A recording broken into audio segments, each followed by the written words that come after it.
Γεια σας, γεια σας, γεια σας. Καλώς ορίσατε σε ένα νέο βίντεο εδώ πέρα στο όμορφό μας κανάλι. Συνεχίζουμε που λέτε τα βίντεό μας σε αυτή εδώ τη σειρά που ονομάζεται συγγραφείς και ποιητές της νοελληνικής λογοτεχνίας και σήμερα θα μιλήσουμε για για έναν άλλο επίσης σημαντικό εκπρόσωπο της επτανησιακής σχολής, ο οποίος θεωρείται ο μεγαλύτερος αντίπαλος, θα λέγαμε, του Διονυσίου Σολωμού και δεν είναι άλλος από τον Ανδρέα Κάλβο. Για το προηγούμενο βίντεο ήταν ο Διονύσιος Σολωμός. Στην περιγραφή αυτού του βίντεο θα σας βάλω και το βίντεο να δείτε το προηγούμενο που έκανα για τον Διονύσιο Σολωμό, το οποίο είναι ήδη αναρτημένο στο κανάλι, και επίσης θα παραθέσω και τις πηγές, τις βιβλιογραφικές κάτω στην περιγραφή, για να ανατρέξετε αν θέλετε να με ρωτήσετε ποιες πηγές συμβουλεύτηκα διαδικτύου και βιβλίου. Εννοώ πηγές. Λοιπόν, ας ξεκινήσουμε. Λοιπόν, ο Ανδρέας Κάλβος, ο οποίος γεννήθηκε το 1792 και πέθανε το 1869, έτσι, δηλαδή σε ηλικία 77 ετών, αποτελεί μία από τις πιο ιδιοφυείς, μοναδικές και ταυτόχρονα ενιγματικές, θα λέγαμε, μορφές της νοελληνικής γραμματείας. Αν και εντάσσεται γεωγραφικά και ιστορικά στην επτανησιακή σχολή, η περίπτωσή του είναι απόλυτος ιδιότυπη. Δεν δημιούργησε σχολή, ούτε άφησε άμεσους μαθητές, καθώς η ποίησή του παρέμεινε για δεκαετίες στην αφάνεια μέχρι την ιστορική της επανανακάλυψη εισαγωγικά από τον Κωστή Παλαμά το 1888. Το έργο του συνδυάζει την αυστηρή μορφή του νεοκλασικισμού με την έντονη συναισθηματική φόρτιση του ρομαντισμού, θα λέγαμε υπό ένα πρίσμα υψηλού ηθικού στοχασμού. Λοιπόν, ας πάρουμε τώρα τα πράγματα από την αρχή και ας δώσουμε τις κατάλληλες, θα λέγαμε, το κατάλληλο βάθος στη βιογραφία και στο έργο του. Ο Ανδρέας Κάλβος γεννήθηκε στη Ζάκυνθο τον Απρίλιο του 1792. Πατέρας του ήταν ο Τζουάνε, ή αν θέλετε Ιωάννης Κάλβος, έμπορος με καταγωγή από την Κέρκυρα, ο οποίος είχε υπηρετήσει και ως αξιωματικός, αν θέλετε, στο ρωσικό στρατό, και η μητέρα του η Ανδριανή Ρουκάνη, θυγατέρα παλιάς και αρχοντικής οικογένειας της Ζακύνθου. Η οικογενειακή ζωή του Κάλβου τώρα σημαδεύτηκε πολύ νωρίς από την βίαιη ρήξη των γονιών του. Δηλαδή, το 1802, έτσι, δηλαδή σε ηλικία όταν ήταν ο Κάλβος 10 ετών, ο πατέρας του εγκατέλειψε τη σύζυγό του και πήρε μαζί του τον 10χρονο Ανδρέα και το μικρότερο αδερφό του Νικόλαο, μετακομίζοντας στο Λιβόρνο της Ιταλίας. Η βίαιη απομάκρυνση από τη μητέρα του έδωσε ένα μόνιμο, θα λέγαμε, υπαρξιακό και ψυχολογικό τραύμα στον ποιητή, το οποίο αποτυπώθηκε αργότερα στην οδή του που ονομάζεται «Εις Μούσας», στην οποία θρηνεί και τη στέρηση της μητρικής στοργής και την ξενιτιά. Η μητέρα του πέθανε το 1813, δηλαδή όταν ο ίδιος ήταν 21 ετών, χωρίς φυσικά ο Κάλβος να την ξαναδεί. Τώρα, στο Λιβόρνο ο Κάλβος έλαβε την πρώτη του συστηματική ελληνοϊταλική παιδεία. Το 1812, έτσι, δηλαδή σε ηλικία 20 ετών, η τύχη τον έφερε στη Φλωρεντία, όπου γνώρισε τον κορυφαίο Ιταλό ποιητή και λόγιο Ούγκο Φόσκολο, ο οποίος καταγόταν επίσης από τη Ζάκυνθο. Η συνάντηση αυτή λοιπόν υπήρξε καθοριστική. Ο Φόσκολο προσέλαβε τον νεαρό Κάλβο ως γραμματέα και αντιγραφέα του, εισάγοντάς τον στους κύκλους του Ιταλικού νεοκλασικισμού και του αναδυόμενου ρομαντισμού. Υπό την καθοδήγηση του Φόσκολο, ο Κάλβος μελέτησε σε βάθος τους κλασικούς δημιουργούς. Κατά την περίοδο αυτή έγραψε τα πρώτα του έργα στην Ιταλική γλώσσα, μεταξύ των οποίων 3 νεοκλασικές τραγωδίες. Έχουμε και λέμε Θηραμένης, Δαναίδες και Ελπίνης. 3 λοιπόν. Σας ξαναλέω, Θηραμένης, Δαναίδες και Ελπίνης.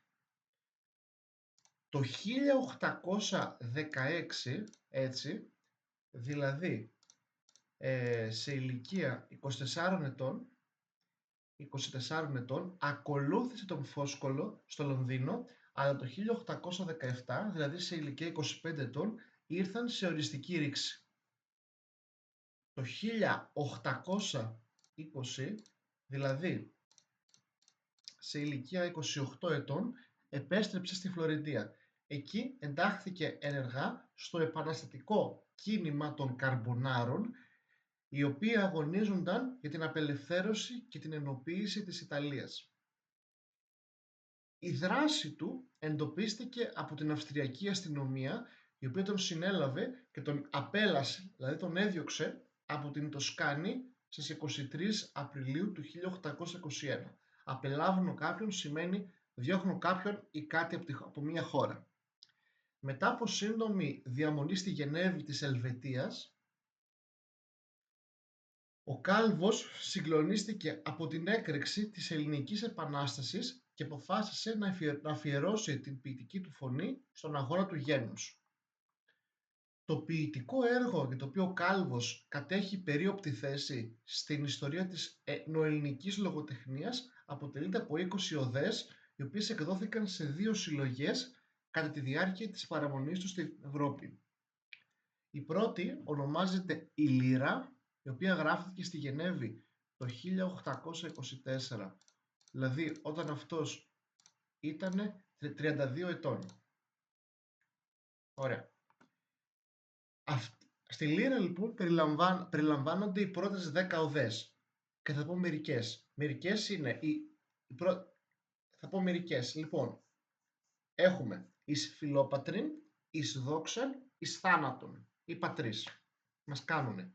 Και επίσης έκδοσε και μία άλλη συλλογή που ονομάζεται «Τα Λυρικά», η οποία εκδόθηκε στο Παρίσι το 1826, δηλαδή όταν ο ίδιος ήταν 34 ετών. Σε αυτήν περιλαμβάνονται οι επόμενες 10 οδές και θα πω μερικές. Μερικές είναι η Φέστια, η Ψαρά και η Σάμον. Η θεματολογία του Κάλβου είναι βαθύτατα ιδεαλιστική και πατριωτική. Οι κεντρικοί του άξονες είναι η ελευθερία και η αρετή, με ε και α κεφαλαίο αντίστοιχα. Λέω με ε και α κεφαλαίο αντίστοιχα, η ελευθερία δηλαδή και η αρετή, η καταδίκη της τυραννίας, καθώς και η αυτοθυσία και η δόξα των αγωνιστών. Θα πω ένα παράδειγμα, θα διαβάσουμε ένα απόσπασμα. Λέει λοιπόν: «Όσοι το χάλκιον χέρι βαρύ του φόβου αισθάνονται, ζυγών δουλειά σας έχωση. Θέλει αρετήν και τόλμην η ελευθερία». Πολύ γνωστή φράση που την έχουμε ακούσει πολλές φορές.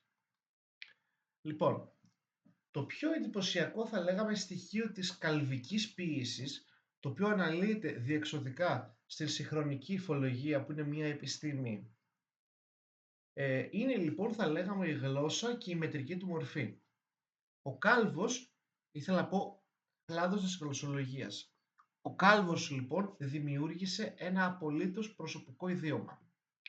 Ας τα πάρουμε ένα-ένα. Λοιπόν, η γλώσσα.